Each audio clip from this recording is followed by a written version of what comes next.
कीए शब्द विचार दा प्रकरण शेख फरीद जी दे पावन सलोकां दे विचों चल रहा है।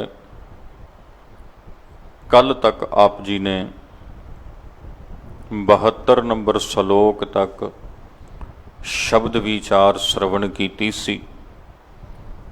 श्री गुरु ग्रंथ साहिब जी दा पावन अंक 1381 जो सिर साईं ना निवै सो सिर कीजै काएं कुन्ने हेठ जलाइयै बालन संदै थाएं। आप जी ने श्रवण किया कि जो सिर साईं दे अगे नहीं निभदा उसका की कीता जाए, भाव उस सिर का क्या लाभ जो अपने साईं दे अगे निभदा ही नहीं है। इसे सीस लई कुन्ने हेठ जलाइए बालन संदै थाएं। फरीद साहब ने वचन किया, भाई खांडी दे हेठ उसनू जला दिता जाए, बालन दी थावें उसनू झोंक दिता जाए। सलोक दा भाव यह है कि जिन्हां ने अपने मालिक परवदिगार परमेश्वर दे नाल अपनी सुरत नू नहीं जोड़िया, तिन्हां दा जीवन बेअर्थ है। हुण साध संगत लकड़ का फर्क होया करदा। एक लकड़ी तो वह गुंदी जो चुल्हे विच बाली जाती, तो एक लकड़ी वह गुंदी जिहदा फर्नीचर तैयार हुंदा वा। फर्क तो है ना। एक तो वह लकड़ी है जो महंगी विकदी, जिन्हों सजा के सवार के चंगियां चीज़ां बना के उन्होंने रखिया जाता वा। ते लकड़ी वो भी हुंदी जिहड़ी किसी काम नहीं आउंदी सिवाए बालन तो, सिवाए जालन तो, उजाल दिता जाता वा। ते फरीद जी दे कहण दा भाव इहो है, भाई जिन्हां ने अपनी सुरत विच टिके परमेश्वर की जोत अपने मन नूं शुद्ध स्वरूप नूं नहीं पछाणिया, तिन्हां दा आया ना आया दुनिया उपर एक बराबर है। एक अगर दी भी लकड़ साध संगत जिहदा जिक्र गुरबाणी च कई थावां ते आया, बहुत कीमती है, लखां दे विच उसदी कीमत है, बड़ी महंगी वो लकड़ी है। चंदन दी भी लकड़ी हुंदी है ते बेशक कीमती बड़ी महंगी हुंदी। ते जिहड़ी आम किकरां खड़ियां हुंदियां ना, जदों सुक जांदियां लकड़ी ते इन्हां दी भी हुंदी, ते इन्हां दे मुचरां नूं टहणियां नूं ज़्यादातर साड़िया ही जाता है। बहुत थोड़ी थां ते इन्हां तों काम लिया जाता। सो भाव ये समझना आप जी ने बई एक तो वो शरीर हुंदे जिहड़े नकारा किसी काम नहीं, किसी अर्थ नहीं, ते एक वो शरीर हुंदे ने जिहड़े अपना जीवन सफल कर लेंदे हन। सो अपनी विचार नूं अगे तोर रहे ने शेख फरीद जी महाराज। ते अगला 73 नंबर सलोक आप जी ने उचारण किया, फरीदा किथै तैंडे मापिया जिनी तू जणियो तैं पासों ओ लद गए तू अजै ना पतीणियो। फरीद जी कहण लगे, भाई इस जीवन की हकीकत नूं जाणो, इस जिंदगी ने बहुता चिर नहीं रहना है। ਦੁਨੀਆ ਦੇ ਉੱਪਰ ਲੋਕੀ ਆਏ ਨੇ ਤੇ ਜਾ ਰਹੇ ਨੇ, ਆਏ ਨੇ ਤੇ ਜਾ ਰਹੇ ਨੇ, ਤੇ ਸੰਸਾਰ ਦਾ ਵਰਤਾਰਾ ਇਸੇ ਤਰ੍ਹਾਂ ਚੱਲੀ ਜਾ ਰਿਹਾ ਹੈ। ਫਰੀਦਾ ਕਿੱਥੈ ਤੈਂਡੇ ਮਾਪਿਆਂ, ਤੈਂਡੇ ਮਾਪੇ ਕਿੱਥੇ ਹਨ ਭਾਈ, ਜਿਨੀ ਤੂੰ ਜਣਿਓ, ਜਿਨ੍ਹਾਂ ਤੈਨੂੰ ਜਣਿਆ ਸੀ, ਜਿਨ੍ਹਾਂ ਤੈਨੂੰ ਜਨਮ ਦਿੱਤਾ, ਕਿੱਥੇ ਹਨ? ਤੈਂ ਪਾਸੋਂ ਤੇਰੇ ਕੋਲੋਂ ਉਹ ਲੱਦ ਗਏ, ਉਹ ਚਲੇ ਗਏ, ਉਹ ਲੰਘ ਗਏ, ਤੂੰ ਅਜੇ ਨਾ ਬਤੀਣਿਓ, ਅਜੇ ਵੀ ਤੈਨੂੰ ਇਸ ਗੱਲ ਦੀ ਸਮਝ ਨਹੀਂ ਆਈ। ਜਿਸ ਰਸਤੇ ਉੱਪਰ ਉਹ ਗਏ ਨੇ, ਜਿਵੇਂ ਉਹ ਚਲੇ ਗਏ ਨੇ, ਤਿਵੇਂ ਤੂੰ ਵੀ ਚਲੇ ਜਾਣਾ ਹੈ। ਜੀਵਨ ਨਾਸ਼ਵਾਨ ਹੈ, ਜ਼ਿੰਦਗੀ ਖਤਮ ਹੋਣ ਵਾਲੀ ਹੈ। ਵੇਖਦਿਆਂ ਹੀ ਵੇਖਦਿਆਂ ਰੋਜ਼ ਦੇ ਜੀਵਨ ਵਿੱਚ ਸਾਧ ਸੰਗਤ ਆਪਣੇ ਕੋਲੋਂ ਕਿੰਨੇ ਲੋਕੀ ਉੱਠ ਕੇ ਚਲੇ ਜਾਂਦੇ ਨੇ, ਕਿੰਨਿਆਂ ਦਾ ਜੀਵਨ ਖਤਮ ਹੋ ਜਾਂਦਾ, ਕਿੰਨਿਆਂ ਦੀ ਜ਼ਿੰਦਗੀ ਖਤਮ ਹੋ ਜਾਂਦੀ, ਕਿੰਨਿਆਂ ਦੇ ਅੰਤਿਮ ਸੰਸਕਾਰ ਮੌਕੇ ਆਪ ਜੀ ਗਏ ਹੋਵੋਗੇ। ਸ਼ਮਸ਼ਾਨ ਦੇ ਵਿੱਚ ਕਿੰਨੇ ਸਰੀਰਾਂ ਨੂੰ ਚਿਖਾ ਦੇ ਵਿੱਚ ਚਿਣਿਆ ਵੇਖਿਆ ਹੋਵੇਗਾ ਅੱਖਾਂ ਨਾਲ, ਖਾਕ ਹੋ ਜਾਂਦਾ ਸਰੀਰ। ਪਰ ਸਭ ਕੁਝ ਅੱਖਾਂ ਸਾਹਮਣੇ ਵਰਤਦਾ ਵੇਖ ਕੇ ਵੀ ਕਈ ਵਾਰੀ ਇਨਸਾਨ ਨੂੰ ਸਮਝ ਨਹੀਂ ਆਉਂਦੀ, ਸੋਝੀ ਨਹੀਂ ਆਉਂਦੀ। ਕਈ ਲੋਕੀ ਐਵੇਂ ਦੇ ਹੁੰਦੇ ਜਿਨ੍ਹਾਂ ਨੂੰ ਰੱਤਾ ਭਰ ਵੀ ਸਮਝ ਨਹੀਂ ਆਉਂਦੀ, ਤੇ ਉਹ ਇੱਦਾਂ ਹੀ ਵਿਸ ਗੰਦਲਾਂ ਦੇ ਵਿੱਚ ਉਲਝੇ ਫਿਰਦੇ ਰਹਿੰਦੇ ਹਨ। ਇਸੇ ਤਰ੍ਹਾਂ ਸੰਸਾਰ ਦੇ ਜੋ ਮਾਇਆ ਦੇ ਪਦਾਰਥ ਨੇ ਨਾ, ਇਹਨਾਂ ਦੇ ਵਿੱਚ ਹੀ ਫਸ ਕੇ ਆਪਣੇ ਜੀਵਨ ਨੂੰ ਇੱਥੋਂ ਤੱਕ ਸੀਮਤ ਕਰੀ ਰੱਖਦੇ ਹਨ। ਤੇ ਭੋਰਾ ਵੀ ਇਹ ਸਮਝਣ ਦੀ ਕੋਸ਼ਿਸ਼ ਨਹੀਂ ਕਰਦੇ ਕਿ ਜਿਨ੍ਹਾਂ ਨੇ ਪਹਿਲਾਂ ਇਹ ਵਪਾਰ ਕੀਤਾ ਇਹਨਾਂ ਵਿਸ ਗੰਦਲਾਂ ਦਾ, ਜਿਨ੍ਹਾਂ ਪਹਿਲਾਂ ਇਹਨਾਂ ਨੂੰ ਵਿਹਾਜਿਆ, ਕੀ ਉਹ ਰਹੇ? ਜੇਕਰ ਉਹ ਨਹੀਂ ਰਹੇ ਤੇ ਕੀ ਸਰੀਰ ਸਾਡਾ ਰਹੇਗਾ? ਜਦ ਨਹੀਂ ਰਹਿਣਾ ਤੇ ਫਿਰ ਕਿਉਂ ਐਬਾਂ ਦੇ ਅਧੀਨ, ਕਿਉਂ ਵਿਸ਼ੇ ਵਾਸ਼ਨਾਵਾਂ ਦੇ ਅਧੀਨ ਜੀਵਨ ਦੇ ਕੀਮਤੀ ਸਮੇਂ ਨੂੰ ਬੇਕਾਰ ਕੀਤਾ ਜਾ ਰਿਹਾ ਹੈ? ਸਮਝਣ ਦੀ ਕੋਸ਼ਿਸ਼ ਨਹੀਂ ਕਰਦੇ। ਇਸੇ ਲਈ ਫਰੀਦ ਜੀ ਮਹਾਰਾਜ ਨਾਲ ਲੱਗਦੀ ਗੱਲ ਕਰ ਰਹੇ ਨੇ। ਕਹਿਣ ਲੱਗੇ, ਇਸੇ ਸ਼ਲੋਕ ਦੀ ਵਿਆਖਿਆ ਉਹਨਾਂ ਨੇ ਕੀਤੀ, ਫਰੀਦਾ ਮਨ ਮੈਦਾਨ ਕਰ, ਟੋਏ ਟਿੱਬੇ ਲਾ, ਅੱਗੇ ਮੂਲ ਨਾ ਆਵਸੀ, ਦੋਜ਼ਕ ਸੰਧੀ ਭਾ। ਆਪ ਜੀ ਕਹਿਣ ਲੱਗੇ, ਫਰੀਦਾ ਮਨ ਮੈਦਾਨ ਕਰ। ਭਾਈ ਆਪਣੇ ਮਨ ਨੂੰ ਨਾ ਇੱਦਾਂ ਪੱਧਰ ਕਰਕੇ ਰੱਖ, ਮੈਦਾਨ ਕਰਕੇ ਰੱਖ। ਪੱਧਰ, ਮੈਦਾਨ ਤੋਂ ਭਾਵ ਪੱਧਰ। ਟੋਏ ਟਿੱਬੇ ਲਾ, ਮਨ ਵਿੱਚ ਜੋ ਤੇਰੇ ਟੋਏ ਟਿੱਬੇ ਨੇ ਨਾ ਬਣੇ ਪਏ, ਇਹਨਾਂ ਨੂੰ ਲਾ ਦੇ, ਇਹਨਾਂ ਨੂੰ ਹਟਾ ਦੇ। ਹੁਣ ਮਨ ਵਿੱਚ ਟੋਏ ਟਿੱਬੇ ਕਿਹੜੇ ਹਨ ਸਾਧ ਸੰਗਤ? ਅਹੰਕਾਰ ਦਾ ਟਿੱਬਾ ਹੈ, ਜਿਸ ਟਿੱਬੇ ਤੇ ਵਲੀ ਕੰਧਾਰੀ ਚੜਿਆ ਹੋਇਆ ਸੀ, ਤੇ ਵਿਕਾਰਾਂ ਦੀਆਂ ਉਹ ਖਾਈਆਂ ਹਨ ਜਿਨ੍ਹਾਂ ਵਿੱਚ ਸੱਜਣ ਠੱਗ ਵਰਗੇ ਡਿੱਗੇ ਹੋਏ ਸਨ। ਇਹ ਸਭ ਟੋਏ ਟਿੱਬੇ ਮਨ ਵਿੱਚ ਹਨ। ਕਿਸੇ ਦਾ ਮਨ ਤੇ ਡਿੱਗਿਆ ਹੋਇਆ ਹੈ ਲੋਭ ਦੇ ਵਿੱਚ, ਤੇ ਕਿਸੇ ਦਾ ਮਨ ਅਹੰਕਾਰ ਦੇ ਟਿੱਬੇ ਉੱਪਰ ਚੜਿਆ ਹੋਇਆ ਹੈ।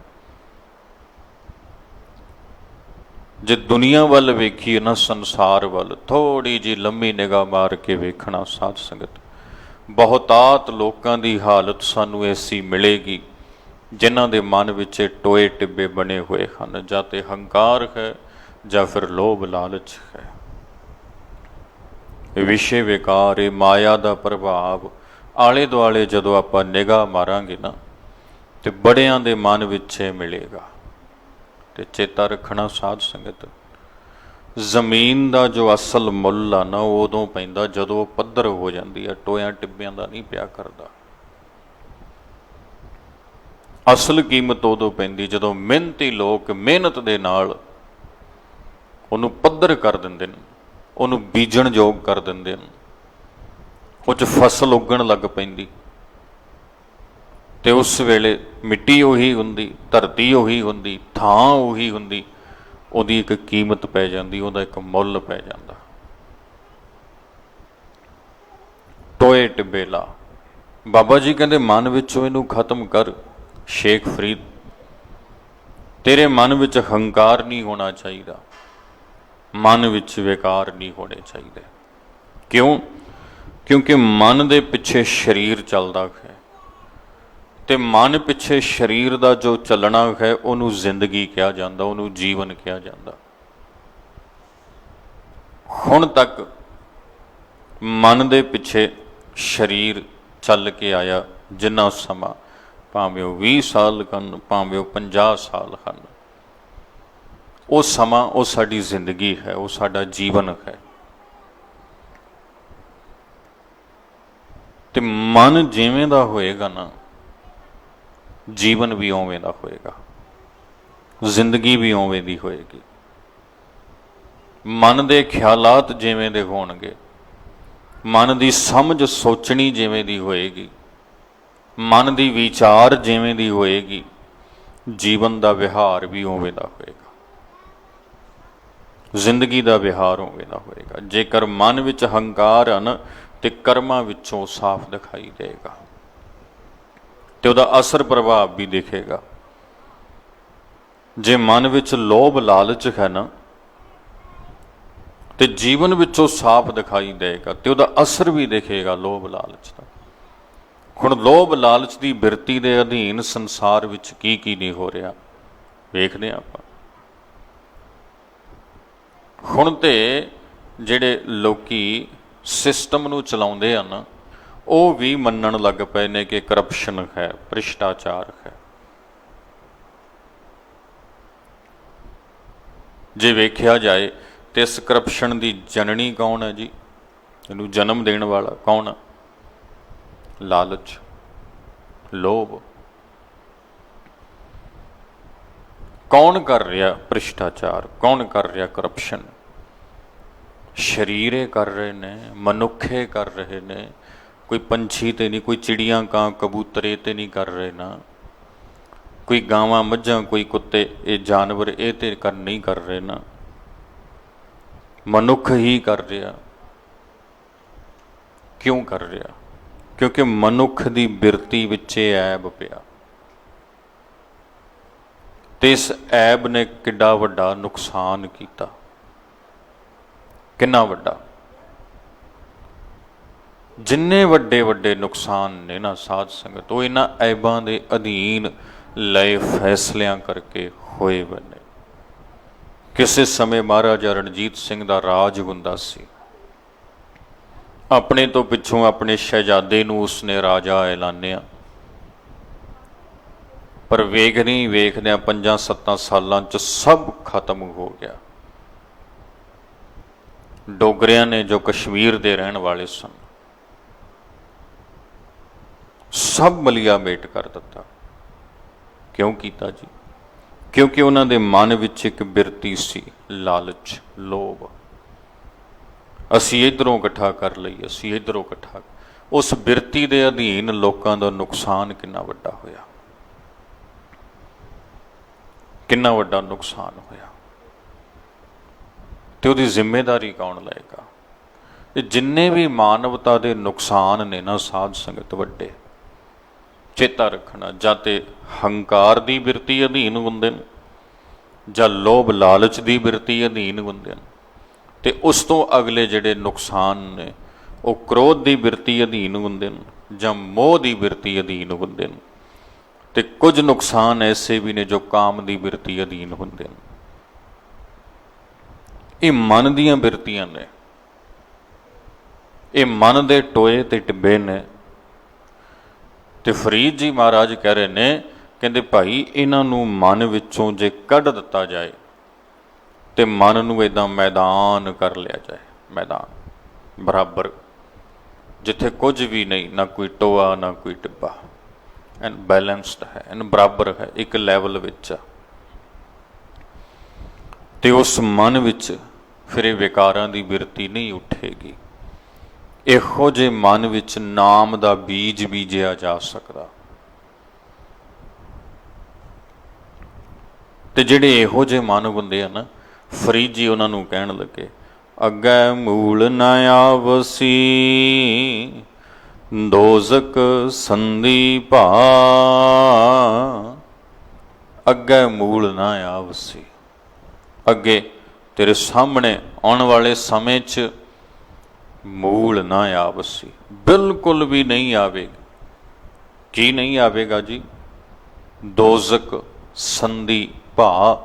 ਸੰਧੀ ਦਾ ਅਰਥ ਹੁੰਦਾ ਵਾ ਜੀ ਦੀ, ਸੰਬੰਧਕੀ ਸ਼ਬਦ ਹੈ ਸੰਧੀ। ਦੋਜ਼ਕ ਦੀ ਭਾ, ਦੋਜ਼ਕ ਦੀ ਅੱਗ ਅੱਗੇ ਤੇਰੇ ਜੀਵਨ 'ਚ ਨਹੀਂ ਆਏਗੀ। ਦੋਜ਼ਕ ਦੀ ਅੱਗ ਤਦੇ ਆਏਗੀ ਜੇਕਰ ਮਨ ਵਿੱਚ ਤ੍ਰਿਸ਼ਨਾ, ਜੇਕਰ ਮਨ ਵਿੱਚ ਲੋਭ ਲਾਲਚ, ਇਹ ਚੀਜ਼ਾਂ ਹੋਣਗੀਆਂ। ਤੇ ਜਦੋਂ ਮਨ ਨੂੰ ਮੈਦਾਨ ਕਰ ਲਿਆ, ਇਹਨਾਂ ਚੀਜ਼ਾਂ ਨੂੰ ਕੱਢ ਕੇ ਪੱਧਰਾ ਕਰ ਲਿਆ, ਇਹ 'ਚ ਗੁਣ ਹੋਣਗੇ, ਇਹ 'ਚ ਦਇਆ ਹੋਏਗੀ, ਇਹ 'ਚ ਸੰਤੋਖ ਹੋਏਗਾ, ਇਹ 'ਚ ਪਰਉਪਕਾਰ ਹੋਏਗਾ, ਇਹ 'ਚ ਸੱਚਾਈ ਹੋਏਗੀ, ਇਹ 'ਚ ਨਿਮਰਤਾ ਹੋਏਗੀ, ਇਹ 'ਚ ਧੀਰਜ ਹੋਏਗੀ। ਇਹ ਗੁਣ ਜਦੋਂ ਮਨ ਵਿੱਚ ਹੋਣਗੇ ਨਾ,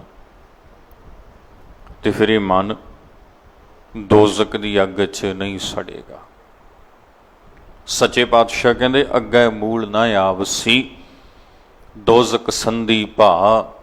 ਭਾਈ ਦੋਜ਼ਕ ਦੀ ਅੱਗ ਦੇ ਵਿੱਚ ਨਹੀਂ ਸੜਨਾ ਪਏਗਾ, ਨਹੀਂ ਤੇ ਇੱਦਾਂ ਹੀ ਸੜਦੇ ਬਲਦੇ ਸਰੀਰ, ਸੜਦੇ ਬਲਦੇ ਮਨ ਰੋਜ਼ ਸਾਨੂੰ ਵਿਖਾਈ ਦਿੰਦੇ ਨੇ। ਕੋਈ ਕ੍ਰੋਧ ਵਿੱਚ ਸੜ ਰਿਹਾ, ਗੁੱਸੇ 'ਚ ਸੜਦੇ ਹੁੰਦੇ ਹਨ, ਨਫ਼ਰਤ ਵਿੱਚ, ਗੁੱਸੇ 'ਚ, ਕ੍ਰੋਧ 'ਚ, ਕੋਈ ਲਾਲਚ ਵਿੱਚ ਸੜ ਰਿਹਾ, ਕੋਈ ਇੱਦਾਂ ਹੀ ਕਾਮ 'ਚ, ਕੋਈ ਲੋਭ, ਕੋਈ ਮੋਹ, ਕੋਈ ਅਹੰਕਾਰ, ਸੜੀ ਜਾ ਰਹੇ ਨੇ ਲੋਕ।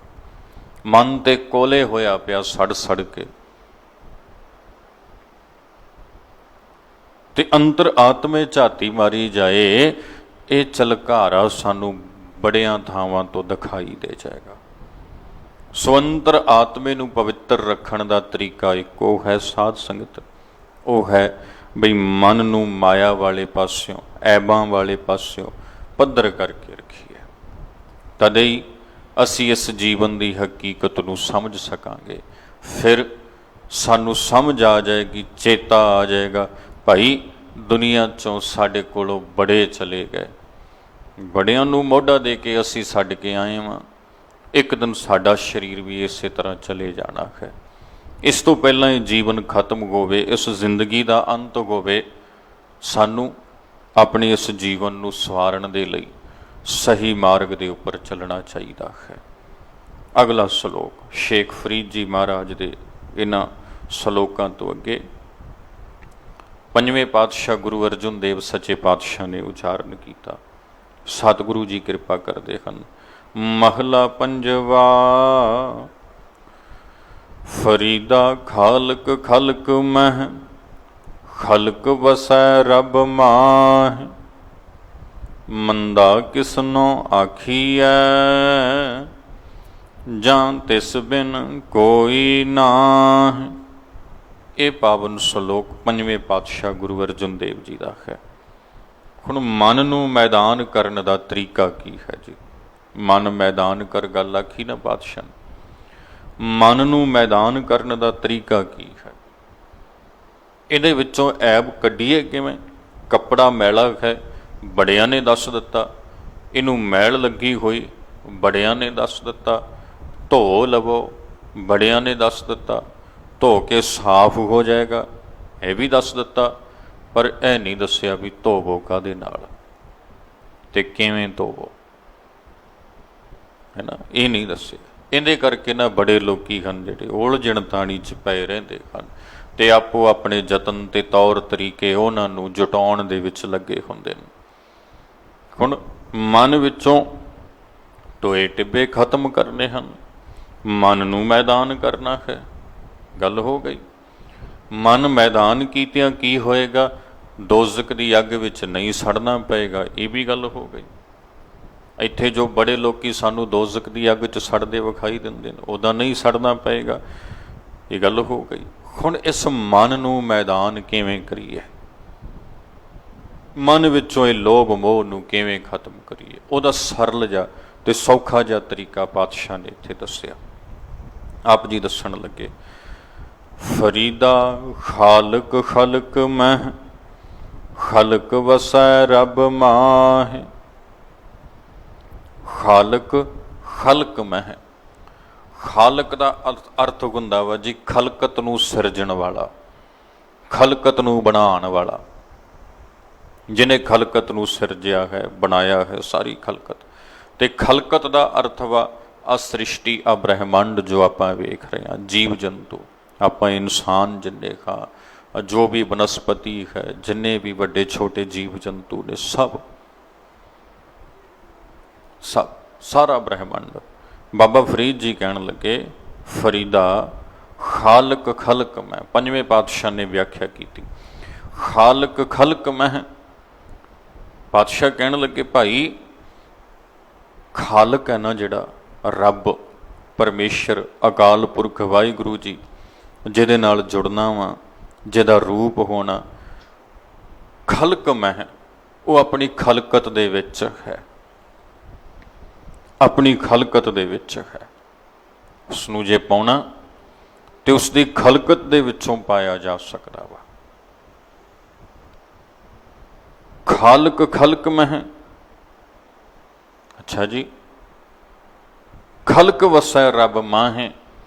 ਤੇ ਜਿਹੜੀ ਖਲਕਤ ਆ ਨਾ, ਇਹ ਜਿਹੜਾ ਜਹਾਨ ਆ, ਇਹ ਜਿਹੜਾ ਬ੍ਰਹਿਮੰਡ ਆ, ਕਹਿੰਦੇ ਰੱਬ 'ਚ ਆ, ਰੱਬ ਇਹਦੇ ਵਿੱਚ ਆ, ਇਹ ਰੱਬ ਵਿੱਚ ਆ।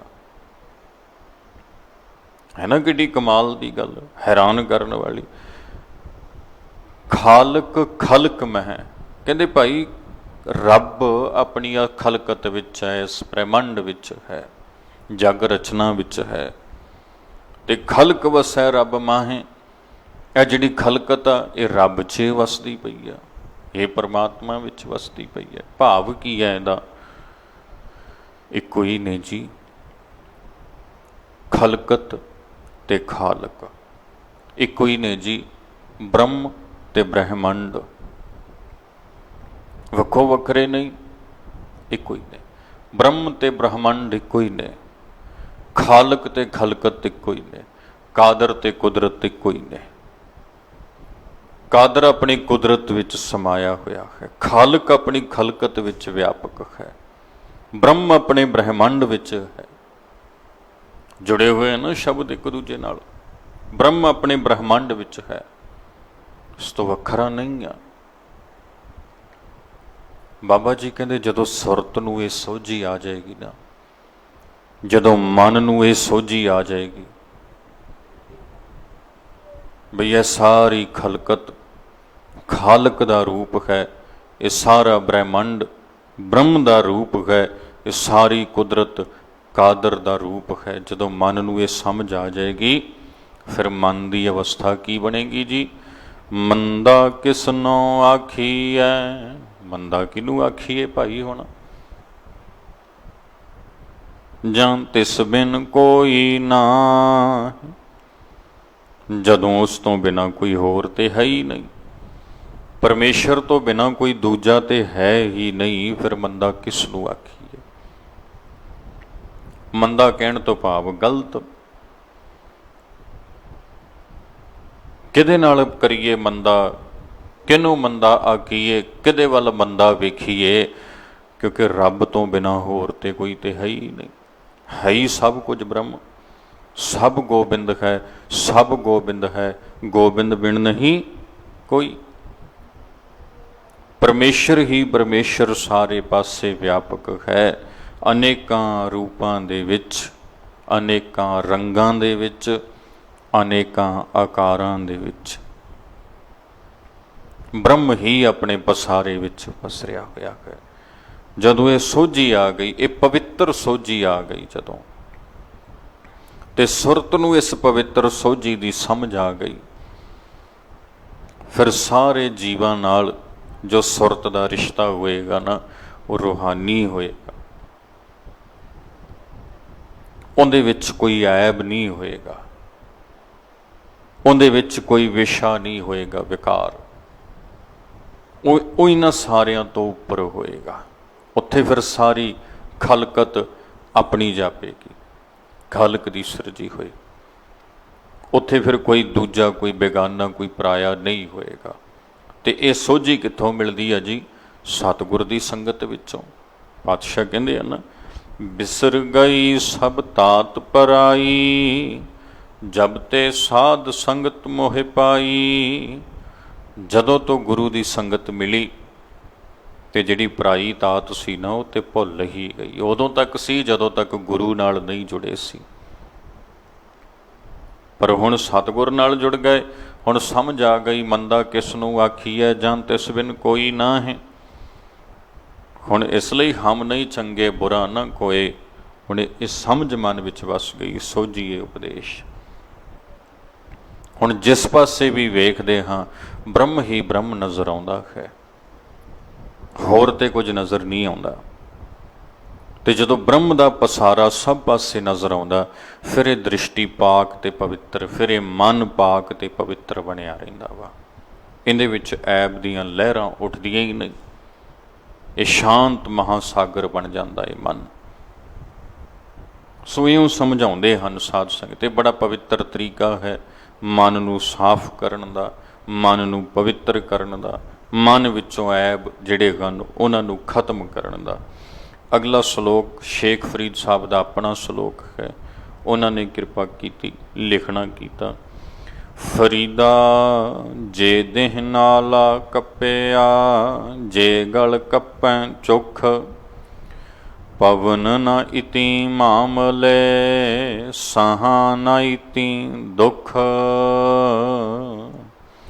76 ਨੰਬਰ ਸ਼ਲੋਕ ਹੈ। ਫਰੀਦ ਜੀ ਦਾ ਇਹ ਸ਼ਲੋਕ ਪੜ੍ਹ ਕੇ ਨਾ, ਕਈ ਵਾਰੀ ਕੁਝ ਲੋਕੀ ਅੰਦਾਜ਼ੇ ਹੋਰ ਲਾ ਜਾਂਦੇ ਨੇ। ਫਰੀਦ ਜੀ ਲਿਖਣ ਲੱਗੇ, ਫਰੀਦਾ ਜੇ ਦੇਹ ਨਾਲਾ ਕੱਪਿਆ, ਜੇ ਗਲ ਕੱਪੈ ਚੁੱਖ। ਜਦੋਂ ਬੱਚੇ ਦਾ ਜਨਮ ਹੁੰਦਾ ਨਾ ਮਾਤਾ ਦੇ ਉਦਰ ਤੋਂ, ਤੇ ਬੱਚੇ ਦੇ ਪੇਟ ਦੀ ਧੁੰਨ ਤੋਂ ਨਾ, ਧੁੰਨ ਤੋਂ ਇੱਕ ਨਾੜ ਮਾਂ ਦੇ ਸਰੀਰ ਨਾਲ ਜੁੜੀ ਹੁੰਦੀ ਆ, ਜਿੱਥੋਂ ਕਹਿੰਦੇ ਆ ਵੀ ਉਹ ਨਿਆਣੇ ਦੇ ਲਈ ਭੋਜਨ ਜਾਂਦਾ ਵਾ। ਸਰੀਰ ਹੈ ਜਿਹੜਾ ਉਹ ਪਲਦਾ, ਉਹ ਵੱਡਾ ਹੁੰਦਾ ਵਾ, ਉਹ ਨਾੜ ਦੇ ਸਹਾਰੇ, ਜਿਹਨੂੰ ਨਾੜੂਆ ਵੀ ਕਹਿ ਦਿੱਤਾ ਜਾਂਦਾ। ਤੇ ਜਦੋਂ ਨਿਆਣੇ ਦਾ ਜਨਮ ਹੁੰਦਾ ਵਾ,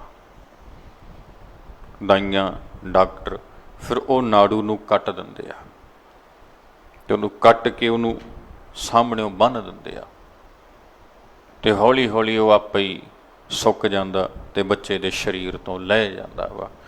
ਜਨਮ ਸਮੇਂ ਦੀ ਪ੍ਰਕਿਰਿਆ ਵੇਲੇ ਸਭ ਤੋਂ ਅਹਿਮ ਹੁੰਦਾ ਵਾ ਢੰਗ ਨਾਲ ਉਸ ਨਾੜੂ ਨੂੰ ਕੱਟਣਾ,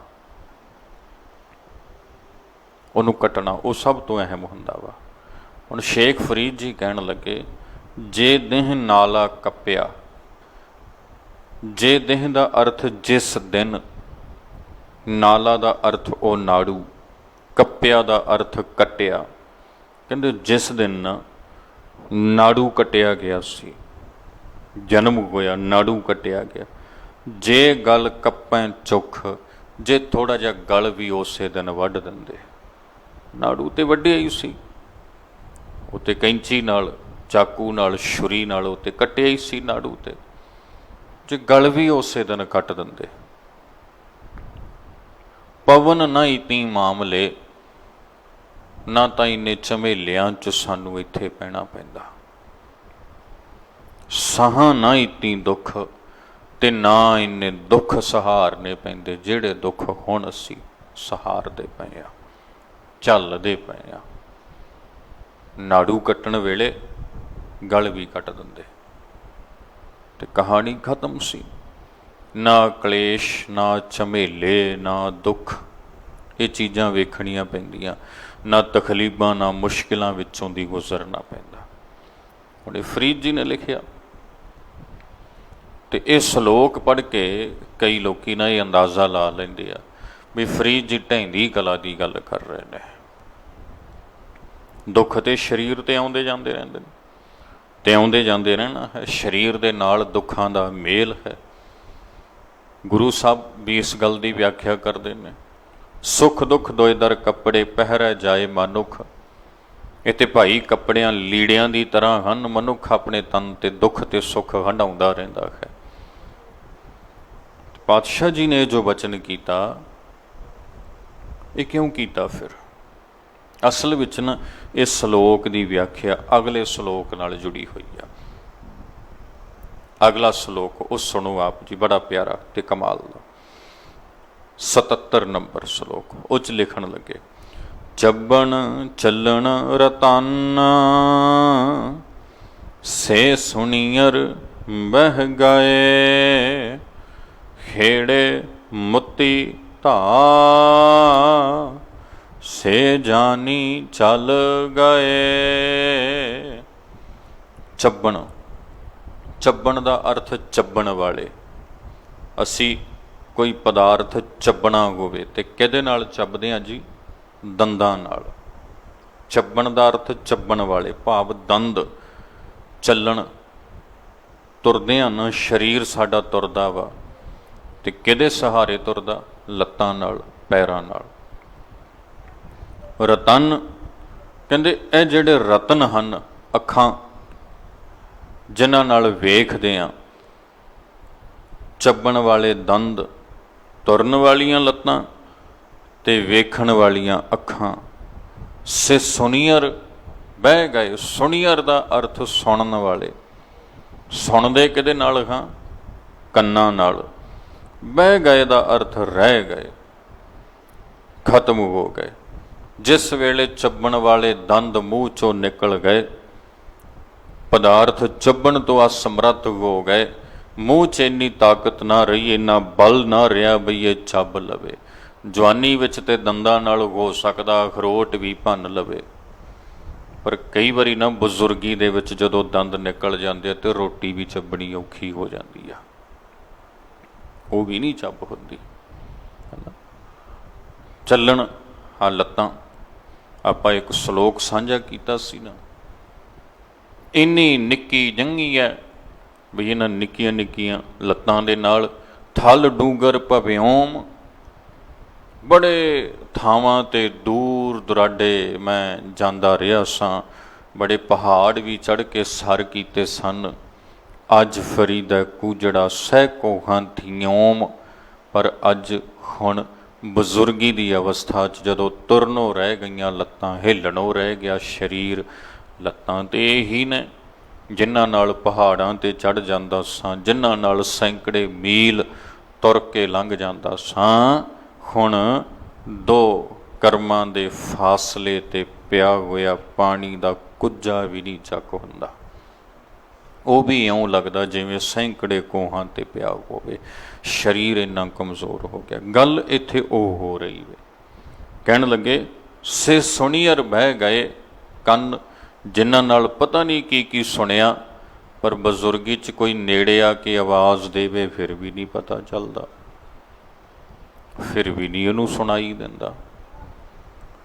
ਹੇੜੇ ਮੁੱਤੀ ਧਾ। ਹੇੜੇ ਦਾ ਅਰਥ ਆ ਸਰੀਰ, ਮੁੱਤੀ ਧਾ ਦਾ ਅਰਥ ਧਾ ਮਾਰੀ। ਕਹਿੰਦੇ ਸਰੀਰ ਨੇ ਨਾ ਧਾ ਮਾਰੀ, ਰੋਇਆ, ਵਿਲਕਿਆ, ਦੁਖੀ ਹੋਇਆ। ਕਾਹਦੇ ਪਿੱਛੇ ਜੀ? ਸੇ ਜਾਨੀ ਚੱਲ ਗਏ। ਸਾਡੇ ਉਹ ਜਾਨੀ, ਸਾਡੇ ਉਹ ਸਾਥੀ ਕਿੱਥੇ ਨੇ ਹੁਣ? ਅੱਖਾਂ ਵੇਖ ਨਹੀਂ ਸਕਦੀਆਂ, ਕੰਨ ਸੁਣ ਨਹੀਂ ਸਕਦੇ, ਦੰਦਾਂ ਨਾਲ ਚੱਬ ਨਹੀਂ ਹੁੰਦਾ, ਲੱਤਾਂ ਨਾਲ ਤੁਰ ਨਹੀਂ ਹੁੰਦਾ, ਰਹਿ ਗਏ ਸਾਰੇ ਅੰਗ। ਜਦੋਂ ਇਹ ਹਾਲਤ ਹੋ ਜਾਂਦੀ ਨਾ ਸਰੀਰ ਦੀ, ਇੱਥੇ ਤੱਕ ਪਹੁੰਚ ਜਾਂਦਾ ਸਰੀਰ, ਕਹਿੰਦੇ ਫਿਰ ਇਹ ਸਰੀਰ ਕਹਿੰਦਾ ਵਾ ਬਈ ਜੇ ਦੇਹ ਨਾਲਾ ਕੱਪਿਆ, ਜੇ ਗਲ ਕੱਪੈ ਚੁੱਖ, ਪਵਨ ਨਾ ਇਤੀ ਮਾਮਲੇ ਸਾਹਾਂ ਨਾ ਇਤੀ ਦੁੱਖ। उस वेले कई लोकी आखदे ने जिस दिन नाड़ू कट्टिया सी जे गल भी कट देंदे ते आ दुख ना वेखणे पैंदे ते इत्थों दी ना लंघना पैंदा। ਜਿਹੜੀਆਂ ਥਾਵਾਂ ਤੋਂ, जिन्हां ਹਾਲਾਤਾਂ ਵਿੱਚੋਂ, जिन्हां दुखां ਵਿੱਚੋਂ, जिन्हां मुश्किलों ਵਿੱਚੋਂ, जिन्हां मुसीबतां ਵਿੱਚੋਂ मैं लंघिया वा, इन्हां ਵਿੱਚੋਂ ना लंघना पैंदा। हुण अखां वेख नहीं सकदियां, हुण कंन सुन नहीं सकदे, लत्तां तुर नहीं सकदियां, मूँह तो ਚੱਬ नहीं हुंदा, बोल नहीं हुंदा, जुबान दे विच ताकत नहीं रही आवाज़ देण दी।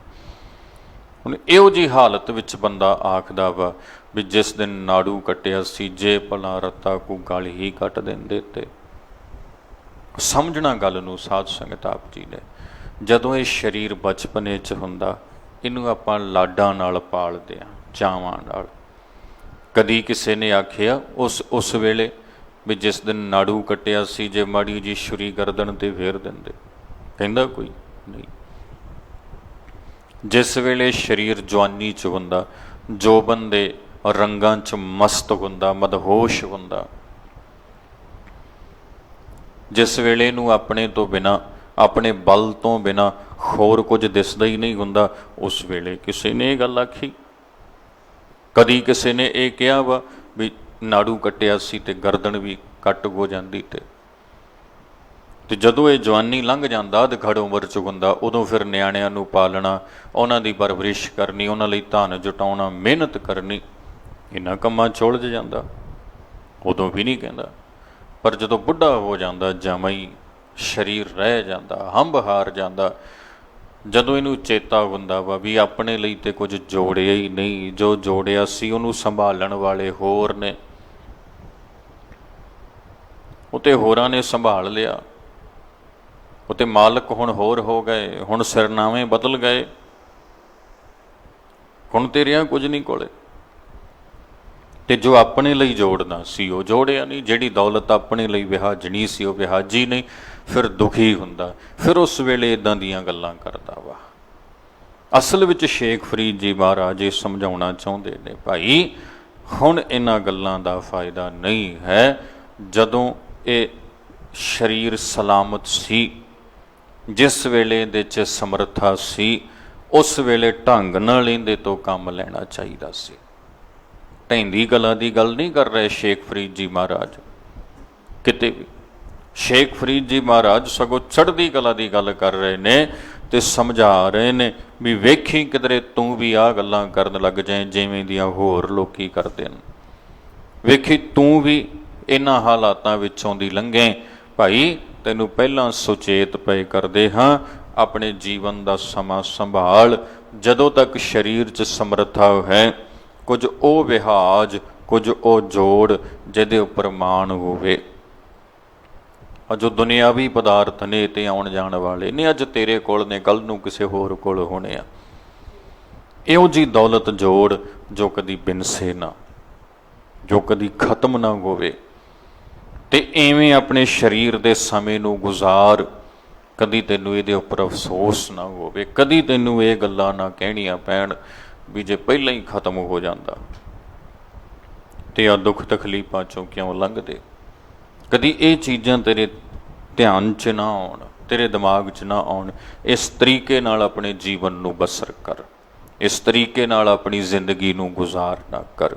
ਸੋ ਸਾਧ ਸੰਗਤ, ਇਉਂ ਸ਼ੇਖ ਫਰੀਦ ਜੀ ਮਹਾਰਾਜ ਨੇ ਬੜੇ ਪਿਆਰ ਨਾਲ, ਬੜੇ ਠਰਮੇ ਨਾਲ ਆਪਣੇ ਪਾਵਨ ਸਲੋਕਾਂ ਦੇ ਵਿੱਚੋਂ ਸਮਝਾਉਣਾ ਕੀਤਾ ਹੈ। ਕਦੀ ਕਦਾਈ ਆਪਾਂ ਉੱਪਰਲੇ ਤਲ ਤੋਂ ਅਰਥ ਪੜ੍ਹ ਕੇ ਹੋਰ ਪਾਸੇ ਉਲਝ ਜਾਂਦੇ ਹਾਂ। ਜੋ ਮਨੋਰਥ ਹੁੰਦਾ ਹੈ ਉਸ ਤੋਂ ਆਪਾਂ ਭਟਕ ਜਾਂਦੇ ਹਾਂ, ਉਹ ਆਪਣੇ ਤੋਂ ਪਾਸੇ ਰਹਿ ਜਾਂਦਾ ਹੈ। ਯਤਨ ਆਪਾਂ ਕਰੀਏ, ਜਿੰਨੀ ਕੁ ਸਮਰੱਥਾ, ਜਿੰਨੀ ਕੁ ਮਤ, ਜਿੰਨੀ ਕੁ ਸੋਝੀ ਪਾਵਨ ਬਾਣੀ ਦੇ ਜੋ ਉਪਦੇਸ਼ ਹਨ, ਉਹਨਾਂ ਉਪਦੇਸ਼ਾਂ ਦੇ ਨਾਲ, ਉਹਨਾਂ ਅਰਥ ਭਾਵਾਂ ਦੇ ਨਾਲ ਆਪਾਂ ਆਪਣੇ ਆਪ ਨੂੰ ਜੋੜਨਾ ਕਰੀਏ। ਸੋ ਅੱਜ ਦੇ ਇਹ ਪਾਵਨ ਸਲੋਕ ਜੋ ਆਪਾਂ 73 ਨੰਬਰ ਤੋਂ ਲੈ ਕੇ 77 ਨੰਬਰ ਤੱਕ ਸਾਂਝੇ ਕੀਤੇ ਹਨ, ਇਹਨਾਂ ਦਾ ਭਾਵ ਇਹੋ ਹੈ, ਭਾਈ ਕਿੱਥੇ ਤੈਂਡੇ ਮਾਪਿਆਂ ਜਿਨੀ ਤੂੰ ਜਣਿਓ। ਪਹਿਲੀ ਗੱਲ ਤੇ ਨੁਕਤਾ ਆਪਾਂ ਸਮਝਣਾ ਕਰੀਏ ਵੀ ਸੰਸਾਰ ਤੋਂ ਸਭਨਾਂ ਨੇ ਆਪੋ ਆਪਣੀ ਵਾਰੀ ਦੇ ਮੁਤਾਬਕ ਚਲੇ ਜਾਣਾ ਹੈ। ਇੱਥੇ ਸਦਾ ਰਹਿਣਾ ਕਿਸੇ ਨੇ ਵੀ ਨਹੀਂ ਹੈ। ਇੱਥੇ ਜੋ ਆਇਆ ਸੋ ਚੱਲ ਸੀ, ਇਹ ਇੱਕ ਹੁਕਮ ਹੈ। ਤੇ ਉਸ ਤੋਂ ਅਗਲੀ ਗੱਲ ਆਪਾਂ ਭਾਈ ਇਹ ਸਮਝਣਾ ਕਰੀਏ, ਇਹ ਜੀਵਨ ਜੋ ਬਿਨਸਨਹਾਰ ਹੈ, ਇਹ ਜ਼ਿੰਦਗੀ ਜਿਹਨੇ ਸਮੇਂ ਦੇ ਨਾਲ ਖਤਮ ਹੋਣਾ, ਇਹ ਅਜਾਈ ਨਾ ਚਲੀ ਜਾਵੇ। ਇਹ ਕੀਮਤੀ ਸਮਾਂ ਕਿਧਰੇ ਸਾਡਾ ਮੋਹ ਮਾਇਆ ਵਿੱਚ, ਵਿਸ਼ੇ ਵਿਕਾਰਾਂ 'ਚ ਹੀ ਨਾ ਕੀਮਤੀ ਸਮਾਂ ਖਤਮ ਹੋ ਜਾਵੇ। ਇਹਨੂੰ ਚੰਗੇਰੇ ਪਾਸੇ ਲਾ ਕੇ ਭਾਈ ਆਪਾਂ ਸਫਲ ਤੇ ਸਾਕਾਰਤ ਕਰਨਾ ਕਰੀਏ, ਤਾਂ ਜੋ ਆਪਣਾ ਜਨਮ ਜੀਵਨ ਸਫਲ ਸੁਖੀਆ ਤੇ ਸੁਹੇਲਾ ਹੋਵੇ। ਇੰਨੀ ਬੇਨਤੀ ਆਪ ਸਿੱਖ ਸੰਗਤ ਨੇ ਪ੍ਰਵਾਨ ਕਰਨੀ। ਗੁਰ ਸ਼ਬਦ ਵਿਚਾਰ ਦੀ ਸਾਂਝ ਪਾਉਂਦਿਆਂ ਹੋਈਆਂ ਭੁੱਲਾਂ ਲਈ ਖਿਮਾ ਕਰਨੀ। ਸਮੇਂ ਦੇ ਮੁਤਾਬਕ ਬੇਨਤੀ ਨੂੰ ਆਪਾਂ ਇੱਥੇ ਸੰਕੋਚਦੇ ਹਾਂ। ਸ਼ਬਦ ਵਿਚਾਰ ਦਾ ਅਗਲਾ ਹਿੱਸਾ ਕੱਲ੍ਹ ਦੇ ਸਮੇਂ 'ਚ ਸਾਂਝਾ ਕਰਾਂਗੇ। ਸਤਿਗੁਰੂ ਮਿਹਰਮਤ ਕਰਨ, ਆਪ ਸਰਬੱਤ ਸਾਧ ਸੰਗਤ ਦੀ ਹਾਜ਼ਰੀ, ਚੱਲਿਆ ਹੋਇਆ ਕਦਮ ਕਦਮ ਲੇਖੇ ਲਾਉਣ।